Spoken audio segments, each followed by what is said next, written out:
할렐루야. 3월 22일 토요일 매일 성경 묵상 가이드입니다. 오늘 말씀은 누가복음 14장 1절에서 14절의 말씀입니다. 며칠 전에 뉴스에 보니까요. 88세의 할머니가 6.25 때에 500원을 들고 부산으로 가서 허드렛 일을 하며 평생 일군 약 40억 상당의 건물을 충남대에 기증했다라는 훈훈한 소식이 뉴스로 알려졌습니다. 할머니는 어떻게 그런 결심을 하게 되었냐라는 기자들의 질문에 90년도에 김밥 할머니가 약 50억을 이렇게 기부하는 것을 보고 감명을 받아서 자기도 그랬다라고 하면서 학생들을 위해서 사용해달라라며 기부를 했다고 전해집니다. 이렇게 기부하는 일, 쉬운 일은 아니죠. 우리는 가는 게 있으면 오는 게 있어야 되지 않나 하는 그런 마인드로 살아가는 사람들이기 때문입니다. 그러나 오늘 말씀, 예수님의 말씀에서 보면 12절에 네가 점심이나 저녁이나 베풀거든 벗이나 형제나 친척이나 부한 이웃을 청하여서 그 사람들이 너를 도로 청하지 않도록, 그래서 가품이 되지 않도록 하라라고 말씀을 하는 거예요. 예수님께서는 오히려 잔치를 베풀려거든 차라리 가난한 자들, 몸이 불편한 자들, 맹인들, 병자들을 초청하여서 그들이 갚을 것이 없으므로 네게 복이 되도록 해라 라고 말씀을 하시는 거죠. 자, 오늘 1절 말씀에서 예수님께서 한 바리새인 지도자의 집에 초대를 받습니다. 그러나 전과 마찬가지로 그들이 숨어서 엿보며 꼬투리를 잡을 기회를 찾고 있다라고 계속해서 기록되어 있습니다. 만일 눈치가 있거나 그걸 안다면 대부분의 사람들은 행동을 자제하고 품위를 지키려 할 것입니다. 이게 우연일지 몰라도 그들은 예수님의 앞자리에 한 병든 사람을 앉혀놓은 듯해요. 그래서 묻습니다. 3절에 보면 예수께서 대답하여 율법 교사들과 바리새인들에게 이르시되 안식일에 병 고쳐주는 것이 합당하냐 아니하냐라고 묻습니다. 좀 진행이 좀 이상하죠? 사실 지금은 안식일이 아닙니다. 이날은. 그리고 바리새인들이 아니라 예수님께서 먼저 또 물으시네요. 진행이 이전보다는 달라요. 그런데도 예수께서 대답하여로 3절이 시작을 합니다. 아마도 이것은 1절에서 그들이 엿보고 있다는 그것을 예수님도 아시기 때문에 이와 같이 물으시는 게 아닌가라고 생각이 되어집니다. 이런 말을 우리도 하잖아요. 상대방이 아무 말 안 했음에도 불구하고 지금 네 눈이 이런 말을 하고 있잖아 라면서 다그칠 때가 있거든요. 눈빛을 보면 뭘 말하는지 뭘 원하는지 대충 안다는 거죠. 그때 그들은 잠잠합니다. 하지만 예수님께서는 그 사람을 데리고 나가서 고쳐 보내십니다. 그걸 보이신 후에 안식일 이야기를 또 하죠. 안식일에 아들이나 조그마한 꼬마들 아들이나 소가 우물에 빠졌으면 안식일이어도 곧 끌어내지 않겠느냐 하시는 거예요. 실제로 바리새인들이 그렇게 하고 있거든요. 예수님의 비유와 이적은 누구를 가르치든 깨달음을 얻게 하는 귀중한 교훈인 것 같습니다. 그러므로 우리도 편협된 마음을 열고 주의 말씀을 받아서 주의 사랑으로 모든 일을 헤쳐나가면 좋겠습니다. 그렇다면 왜 이 이야기가 오갈 수 있었을까요? 다음 비유에서 그것을 추측해 볼 수가 있어요. 예수님께서는 7절에서 11절 혼인잔치에 청함을 받은 사람에 대한 비유를 주시죠.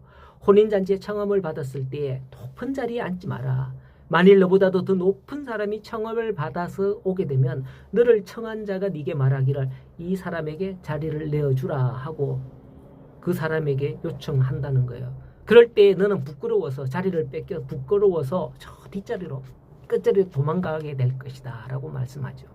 만일 청함을 받을 때에 네가 저 끝자리에 앉아있으면 너를 청한 자가 와서 벗이요 올라와서 앉아라 이렇게 하게 된다면 사람들 앞에서 네게 영광이 될 게 아니냐 이렇게 말씀을 하고 있는 겁니다. 왜 예수님께서 갑자기 이 비유의 말씀을 하셨을까요? 이걸 생각해 봤습니다. 이걸 생각할 때 아마도 1절에서 6절의 사건과 연관해서 생각을 해보니까 답이 나와요. 아마도 바리새인은 예수님을 거의 끝자리에 앉힌 듯해요. 오늘 본문 1절에서는 특별히 그가 바리새인의 지도자라고 기록하고 있거든요. 그렇기 때문에 그 잔치 자리에는 높은 사람들이 참으로 많이 왔을 것으로 추측됩니다. 그 추측되죠. 지도자 주변에는 많은 이들이 있기 때문이죠.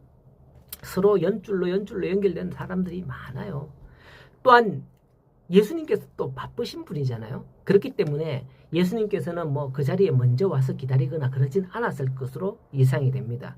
그리고 확정적인 이유는 예수님의 앉은 그 앞자리에 누가 있었던가? 2절 말씀에 보면 주의 앞에 병든 한 사람이 있었던 거죠. 상석에 그런 사람이 초대되어서 상석에 앉을 리가 없거든요. 그의 말석이기 때문에 이 사람 저 사람 다 앉아 있는 거 아니겠습니까? 사실 예수님을 초대했건 초대하지 않았건 예수님이 이 자리에 오시면 사실은 상석으로 모시는 게 당연한 이치입니다. 하지만 바리새인의 지도자는 자리를 예약해 두지도 예수님을 상석으로 모시지도 않은 것 같아요. 참으로 예수님을 무시하는 그런 처사가 아닌가 싶어요. 당대의 예수님은 유명 인사급이거든요. 사실은 아마도 그래서 이 잔치 자리에 관한 비유를 하게 된 게 아닌가 생각되거든요. 또한 예수님께서는 그런 상황에서 적절한 교훈을 주십니다. 무릇 자기를 높이는 자는 낮아지고 자기를 낮추는 자는 높아지리라고 말씀을 하시는 거죠. 오늘날 얼마나 많은 사람들이 남을 의식하고 살아가는지 모릅니다. 남이 이걸 하면 자기도 이걸 해야 돼. 이 차를 사면 이 차를 사야 되고 저 집에 살면 저 집을 어쨌든 사야 돼. 남보다 떨어지지 않으려고 참 얼마나 고생을 하고 있습니까? 유행이라는 거 따라가려고 얼마나 참 그렇게 돈을 많이 쓰고 하는지 모릅니다. 유행이라는 게 참 그런 겁니다. 남들이 다 하니까 나도 해야 된다는 게 유행이죠. 그렇게들 스스로 높이고 나도 이렇다는 걸 보여주고 싶은 그런 마음인 거죠. 저는 일찌감치 예수님을 믿어서 그런지 이런 말씀을 알아서 그런지 유행이라는 걸 잘 따르지 않아요.